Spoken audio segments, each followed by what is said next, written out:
لیکن عمران خان کیا کہتے ہیں کہ جو لوگ پاکستان کے نظریے کے پیچھے کھڑے ہیں،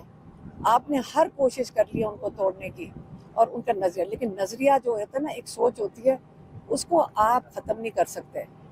ہاں، آج آپ لوگوں نے احتجاج بھی کیا، آج جیل کے اندر کیسا احتجاج تھا، ذرا بتانا پسند کریں گے؟ وہ ہمیں کہہ رہے تھے کہ آپ کا ٹائم ختم ہو گیا، آپ اٹھ جائیں۔ ہم نے کہا ہم نہیں اٹھیں گے، آپ پہلے بشرا بی بی کو لے کر آئیں، کیونکہ عمران خان کہہ رہے ہیں کہ بشرا بی بی کو آئسولیشن میں اس لیے ڈالا ہے تاکہ ان کا بریک ڈاؤن ہو آئسولیشن میں، اور پھر وہ میرے اوپر پریشر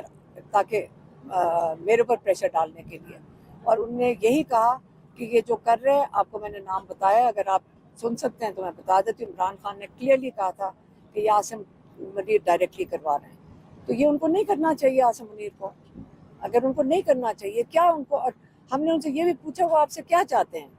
آپ پریشر ڈال رہے ہیں، کیا چاہتے ہیں، لیکن انہوں نے نہیں کچھ بتایا، اور ہمیں بھی نہیں پتا کہ وہ کیا چاہتے ہیں، تاکہ ہمیں ہی پتہ چل جائے کہ ہم اپنے بھائی کو کہیں کہ ہم بھی اپنے بھائی کو باہر نکال سکیں۔ اگر کوئی ایسی بات ہے کہ ہم ہی ان کو منوا لیں، مطلب کچھ تو بتائیں نا، ہمیں تو ایک دفعہ نہیں پتا چلا۔